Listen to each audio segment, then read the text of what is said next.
तो सनी देओल बॉर्डर से बॉर्डर की तरफ चल पड़े, मतलब एक बॉर्डर से दूसरे बॉर्डर की तरफ। अब आप कहेंगे इसमें नया क्या है? बॉर्डर 2 की शूटिंग कंप्लीट हो चुकी है, ये हम सबको पता है। ठीक है जी, वो फिल्म बॉर्डर पे डेफिनेटली बॉर्डर पार्ट 1 था, बॉर्डर पार्ट 2 आ रहा है उसका। लेकिन ये उस बॉर्डर की कहानी नहीं है, ये दूसरे बॉर्डर की कहानी है। ये कहानी है भारत और श्रीलंका के बॉर्डर की कहानी, जहां पर अब सनी देओल ने अपना कदम रख दिया है। उससे पहले थोड़ी छुट्टी मनाने के मूड में, जैसा कि हम सब जानते हैं, सनी देओल को पहला मौका लगते ही वो पहाड़ों का रुख कर लेते हैं, पहुंच जाते हैं, घूमते फिरते हैं। मनाली में तो उनका ठिकाना है ही परमानेंटली। सुबह सुबह कभी चाय पीते हुए, आग तापते हुए, खेतों में घूमते हुए हमें सनी देओल हमेशा नजर आते हैं। ये उनको खास बनाता है बाकी स्टार्स के साथ में। बाकी स्टार्स की पार्टियां होती हैं, विदेशों में टूर मारते हैं। अब यहाँ सनी देओल अपना एक गांव का जो है फार्म हाउस आप कह लीजिए, उसमें वहाँ जाते हैं, छुट्टियाँ मनाते हैं, जिम करते हैं, अच्छा खाते हैं, अच्छा पीते हैं, अच्छी हवा में रहते हैं, और फिर वापस आके काम पे लग जाते हैं। तो अभी जो ताज़ा तस्वीर सामने आई है वो थोड़ा डिफरेंट है। डिफरेंट ये है कि इसमें वो दाढ़ी वाला लुक, मतलब बॉर्डर 2 वाला लुक एकदम वो गायब हो गया है। वो स्पेशली बॉर्डर 2 का लुक था। इससे पहले जाट के अंदर भी हमने देखा है, बॉर्डर 2 के अंदर थोड़ी और दाढ़ी वाड़ी बढ़ गई थी पूरी। अब जो है वो लुक गायब हो गया, दाढ़ी वाड़ी हटा दिया है, एकदम क्लीन शेव्ड नज़र आ रहे हैं। और क्लीन शेव्ड वो कई सारी फोटोज़ अब सामने आई हैं। और ये तैयारी है अब दूसरे बॉर्डर, यानी भारत और श्रीलंका के बॉर्डर की, जहाँ पे रावण की लंका की अब खैर नहीं है। अब आप कहेंगे कि यार अब ये मतलब ये थोड़ा सा हैरानी होती है सुन के कि यार शूटिंग तो पूरी हो गई, सबने बोरिया बिस्तरा भी समेट लिया पार्ट 1 की शूटिंग रामायण की, तो अब सनी पाजी क्या? देखिए, फिल्म की शूटिंग में कभी इस तरह का नहीं होता है कि सारे लोगों को एक ही साथ रहना पड़े। जब जब डिमांड होती है किसी चीज़ की तो ठीक है, वरना अलग अलग शूट करके भी एक पूरी फिल्म बन जाती है। तो हनुमान जी का रोल वैसे भी हम सब जानते हैं, इस फर्स्ट पार्ट के अंदर इतना बड़ा रोल भी नहीं है, क्योंकि शुरुआत में श्री राम जी का जन्म होगा, उनको शिक्षा होगी, उनका विवाह होगा, वनगमन होगा, वो सब चीज़ें होंगी। फिर सीता हरण होगा। अपने हनुमान जी की एंट्री तो वैसे भी सीता हरण के बाद होती है, और जब हनुमान जी आएंगे फिल्म के अंदर तो वो उम्मीद लेकर आएंगे। मतलब वो पूरा एक बैकग्राउंड जहाँ हताशा है, निराशा है, कन्फ्यूज़न है, उस कन्फ्यूज़न की एकमात्र संजीवनी बूटी हैं हनुमान जी, जिसका रोल अपने कर रहे हैं सनी पाजी। तो वो जब आएंगे उसके बाद से सेकंड पार्ट का जो है हिस्सा वहाँ से शुरू होगा, तो लगभग लास्ट के अंदर आएंगे। और इसलिए बहुत ज़्यादा सीन फर्स्ट पार्ट के अंदर होने नहीं वाले हैं। वैसे जिस तरह की नमित मल्होत्रा की जो प्लानिंग है पूरी फिल्म की, वो दोनों पार्ट्स के लिए काम चल रहा है एक साथ ही। और बल्कि जितनी हमारी जानकारी में था कि अभी तक तीसरे पार्ट का ऑफिशियली ऐलान नहीं किया है, वो शायद पता नहीं क्या प्लानिंग में है, लेकिन अभी तक जो ऑफिशियली नमित मल्होत्रा ने ऐलान किया है कि 2 ही पार्ट का ऐलान किया। लेकिन हम सब जानते हैं कि तीसरे पार्ट का दिमाग में है, और अभी जो शूटिंग चलेगी वो तीसरे पार्ट को ध्यान में रखकर ही शूटिंग चलेगी, कि जब बाद में एक stand alone film Hanuman ji पर आने की तैयारी है। लेट्स सी ऐसा होगा नहीं होगा, क्योंकि 2000 अभी तो 26 बुक है, 27 बुक है, उसके बाद में जाके अभी तो बहुत लंबा टाइम है। लेकिन ये है कि ये बीच में टाइम अभी है।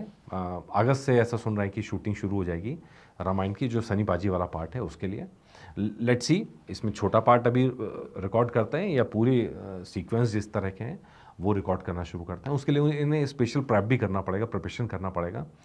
स्पेशली अगर आप अगले कुछ समय में आप देखेंगे, हो सकता है लंदन विजिट भी उन्हें करना पड़े, जैसा हमने यश को जाते हुए देखा, जैसा हमने रणबीर को जाते हुए देखा। सब वहाँ गए और वहाँ से जो लेटेस्ट टेक्नोलॉजी है उसके साथ उन्होंने काम तालमेल करना और काम करना वहाँ सीखा है। और नई तरह के टेक्नोलॉजी इस्तेमाल हो रही है, नई तरह के कैमरे इस्तेमाल हो रहे हैं। अब यहाँ बड़ा मज़ेदार एक कोइंसिडेंस बनेगा कि एक तरफ सनी पाजी एकदम देसी पुराने ज़माने वाले एक्शन स्टार, और एकदम नई टेक्निक्स, ये जो घालमेल बनेगा ना, ये बहुत शानदार है।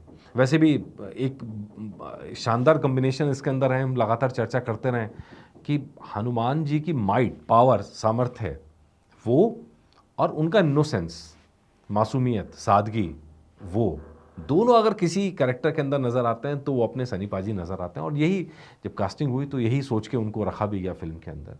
तो अब लेट्स सी, ये बड़ा दिलचस्प अब यहाँ पर हो गया है। हमने अभी कुछ देर पहले एक एपिसोड करा था पोल कर भी, और उसके बड़े दिलचस्प बात यह है कि ना सिर्फ पीवीआर के पोल में बल्कि हमारे पोल के अंदर भी सनी पाजी लीड कर रहे हैं। पीवीआर में सेकंड नंबर पे है, लेकिन हमारे पोल के अंदर अच्छा खासा उन्होंने आगे बढ़ रहे हैं। अगर आपने अब तक वहाँ पे जाके वोट नहीं करा, आप भी वोट कर सकते हैं। आप बताएगा कि किस कैरेक्टर का आपको सबसे ज़्यादा इंतज़ार है। तो खैर, ये बड़ी मज़ेदार चीज़ अब तो देखने का बिल्कुल उत्सुक है, और उस चीज़ का बेसब्री से इंतज़ार है जब हनुमान जी का पहला लुक आएगा। यार मैं जितना मैं जानता हूँ, जिस दिन नमित मल्होत्रा की रामायण में से नीतीश तिवारी हनुमान जी के कैरेक्टर पर पोस्टर जारी करेंगे, उस दिन लोगों के घरों से हनुमान जी का पोस्टर भी बदलेगा। मतलब क्योंकि इतने बड़े तरीके से इतना बड़ा प्रचार हो रहा है, सब हो रहा है, तो हो सकता है कि आने वाले टाइम में जब आप रिकॉल करें, जैसे आज के टाइम में जब रिकॉल करते हैं तो दारा सिंह रिकॉल होते हैं हनुमान जी के टाइम पे। तो जिस समय ये फिल्म आई थी, आपको याद होगा जब ये कैरेक्टर की बात आई थी कि ऐसा रोल आ रहा है, तो मैंने आपको तभी कहा था इससे बढ़िया कैरेक्टर सनी देओल के अलावा कोई हो नहीं सकता है।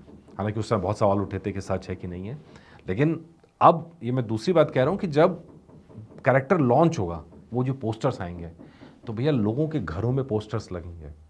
और सनी देओल वो सामर्थ्य रखते हैं, रणबीर का जो सामर्थ्य है वो ये है कि एक जो मल्टीप्लेक्सेस वाली भीड़ है, यूथ है, उनको वो अट्रैक्ट कर सकते हैं। लेकिन सनी देओल का सामर्थ्य वो है कि वो हर एज ग्रुप के अंदर कैटर कर सकते हैं। उनका सामर्थ्य ये है कि मास बेल्ट तक पहुंच सकते हैं। और ये फिल्म ऐसी फिल्म है, अगर बहुत शानदार तरीके से बन के निकल गई, पूरी इज्जत के साथ, आस्था के साथ में, तो गांव-गांव के लोग ये मूवी जाके देखेंगे। गांव-गांव, कस्बों-कस्बों से लोग जाएंगे, ये मूवी देखने जाएंगे, परिवार के साथ जाएंगे। और उस समय मैं उस क्षण का इंतज़ार कर रहा हूँ जब पूरा का पूरा थिएटर मंदिर की तरह दिखेगा। और ये फिल्म ये चमत्कार कर सकती है, जिस तरह की टेक्नोलॉजी इस्तेमाल हो रही है। यार एक छोटा सा ग्लिम्स था, उसी के अंदर मन ऐसा लग गया उतने छोटे से हिस्से में। जो जिस आइडिएशन पे काम हो रहा है और जिस तरीके से काम हो रहा है, क्लास बनने वाली है फिल्म, क्लास बनने वाली है। Let's see. और ऐसे में हनुमान जी के ऊपर मैं बार बार कहता हूँ, इस देश में बहुत पूजे जाते हैं हनुमान जी, बहुत पूजे जाते हैं, और उनसे एक पर्सनल कनेक्शन रहता ही, हम सबका रहता है। श्री राम जी की तो मर्यादा है, वो तो जिस लेवल पे हैं वो हैं, लेकिन हनुमान जी ऐसा लगता है कि मतलब हमारे हैं, अपने हैं, उनके सामने आप कुछ भी कह सकते हो, उनको आप अपने दिल की बात कह सकते हो। मतलब वो ऐसे हैं कि आपको डांट भी सकते हैं आके। मतलब आप इस तरह का कनेक्शन क्रिएट है हनुमान जी के साथ में, ऐसा इमोशनल अटैचमेंट फील करते हैं, चाहे शिव हों चाहे हनुमान जी हो। ये दोनों के दोनों ऐसे भगवान है, इष्ट देव हैं, जहाँ आप एक कनेक्शन सीधा फील करते हो। तो ऐसे में अब जब ये आएगा पूरी तस्वीरें निकल के, तो मैं वेट कर रहा हूँ, बेसब्री से वेट कर रहा हूँ कि पहली झलक देखने को मिले। तो उम्मीद कर रहे हैं कि उसके बाद धमाका होगा, बहुत बड़ा धमाका होगा, ऐसा धमाका होगा कि इसकी आवाज़ पूरी दुनिया सुनेगी। Let's wait, hope for the best. उम्मीद कर रहे हैं जैसा सब होगा अच्छा होगा। जय बजरंगबली। नमस्कार।